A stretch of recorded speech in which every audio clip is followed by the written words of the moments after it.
Non, j'ai fait de l'agriculture bio à partir de 2006. Mhm. Ben, en fait, je me suis pas, c'est pas une conversion, c'est-à-dire que j'ai commencé à faire de l'agriculture directement en bio mais à partir de 2006. C'est-à-dire que Ouais.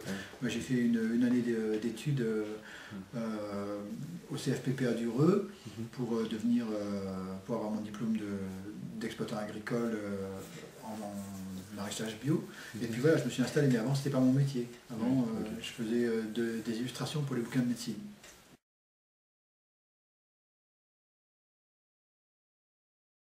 Ben, de toute façon, il n'y a pas tellement de possibilités de rentrer dans l'agriculture conventionnelle, hein.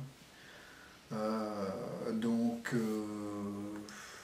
non, c'est ce qui offre le plus d'ouverture et qui accepte le plus de non-agriculteurs, hein.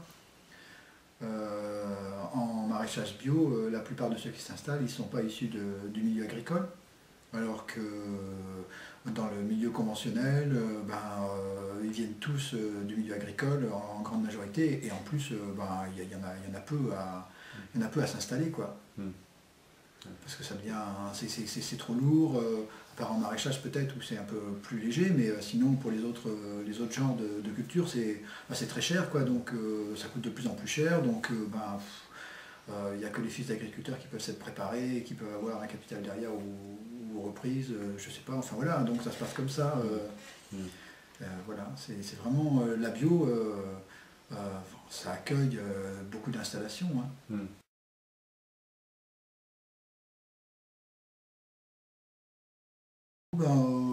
C'est pas. Moi je pense pas que ça soit. Ça peut ne pas être différent, hein. Mm. On peut avoir les mêmes rendements. Euh, mais bon, en pratique, on a des rendements moindres, mais de, je sais pas, moi, 15-20%, hein, c'est tout, hein. Mm. Mais ça, c'est simplement dû au fait que c'est vrai que si on met des engrais solubles à la plante, elle les absorbe passivement et intensivement, quoi. Donc, évidemment, ça grossit fort et tout ça, donc on peut obtenir des gros rendements. Mais évidemment, ça entraîne avec soi derrière d'autres problèmes, hein, immédiatement, quoi. Voilà, les sèves des légumes sont vachement trop sucrées, ça attire plus les ravageurs.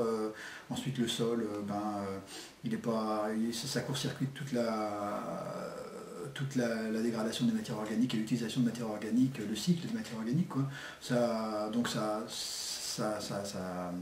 tue le sol petit à petit, quoi, tranquillement. Mhm. En plus, avec les pesticides aussi, voilà. Donc, évidemment, on peut obtenir facilement des rendements supérieurs, mais, mais on obtient des très bons rendements en agriculture biologique sans problème non plus, quoi. Mhm.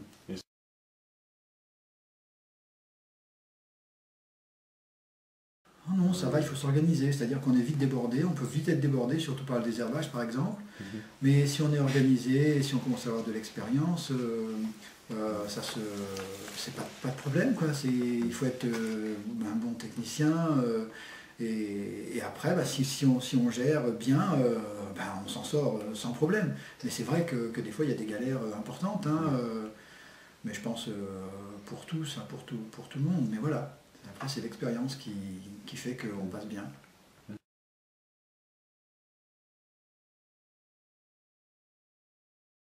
Pas du tout pour les machines, pas du tout. Les traitements, par exemple, moi, pour la première fois, j'ai utilisé de la bouillie bordelaise pour les patates, pour le milieu de la patate. C'est le seul traitement que j'ai fait. Non, j'ai mis un petit peu de Bacillus thuringiensis, je crois que ça s'appelle comme ça, thuringiensis ou thuringiensis, contre le. C'est une bactérie qui tue les chenilles. Voilà, il y a quelques traitements comme ça. Il n'y a pas de désherbant, mais il y a quelques insecticides et puis des antifongiques, un petit peu, ou à base de cuivre ou de soufre. C'est pas c'est issu de choses naturelles. Par exemple, le bacille, c'est une bactérie. La bouillie bordelaise, ça, on parle de l'interdire en bio à cause des concentrations de cuivre qui peuvent être trop importantes à force, parce que c'est un élément qu'il ne faut pas avoir trop non plus, sinon ça peut quand même rendre toxique un peu le sol. Enfin, ouais. Et je sais pas, il y a des comment ça s'appelle, des pesticides, enfin, des anti-insectes à base de plantes. Hein, voilà, donc on suppose qu'ils se dégradent plus facilement et qui sont moins violents ou empoisonnants que des molécules de synthèse. Mais pour les machines, non, moi j'ai tracteur, des outils de sol, ouais, voilà, ça, non, les machines, il n'y a pas de restriction.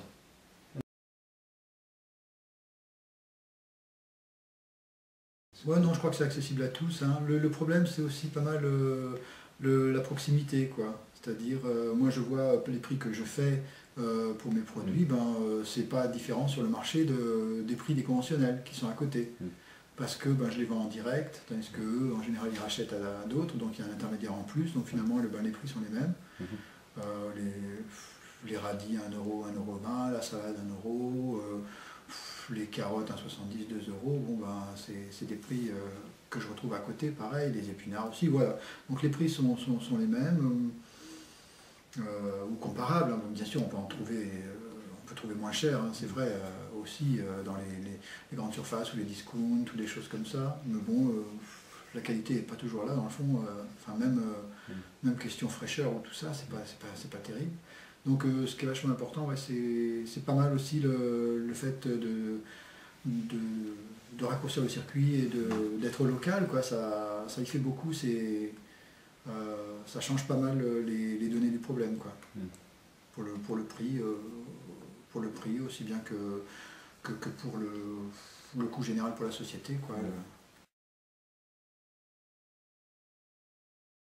Pour l'instant, disons que non, j'ai réussi à rembourser mon matériel, tout ça, mais j'ai pas réussi à dégager de bénéfices en plus de ça.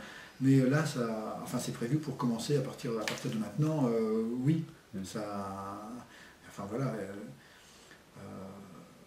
Ouais, avec donc des tunnels pour avoir des légumes d'hiver et puis l'expérience et puis aussi surtout maintenant j'ai la ferme et les terres en même temps, donc c'est un outil de travail qui est bien, parce qu'avant, par ces temps-là, j'habitais à Rennes et je venais travailler ici, et donc j'avais pas de local pour manger ni rien, donc bon, c'était bien pour commencer, mais c'est pas viable, c'est pas des conditions de travail normales. Donc là maintenant ça commence à le devenir. C'est vrai que bon, en agriculture c'est quand même des choses assez lourdes, quoi. Il faut un certain temps pour avoir le matériel, la compétence, les bâtiments, le foncier et tout ça. C'est quand même une grosse machine qui doit se mettre en place petit à petit, et voilà. Alors soit on met beaucoup d'argent au début, quand on est jeune on a les prêts JA, des choses comme ça, et on commence plein pot et fort, soit on fait petit à petit, quoi. Moi c'est plutôt ça que j'ai fait.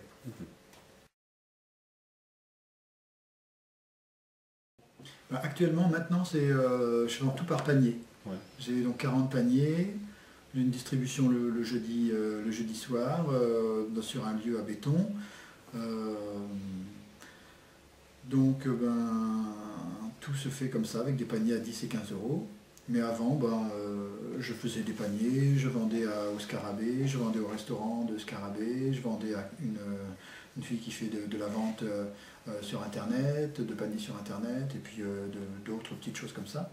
Donc plusieurs, voilà, il y a toutes sortes de gros, demi-gros, enfin pas gros, j'en ai pas fait beaucoup, mais direct et demi-gros, on va dire. Mais là maintenant, je me suis réduit c'est de la vente directe, des paniers au sein d'une AMAP.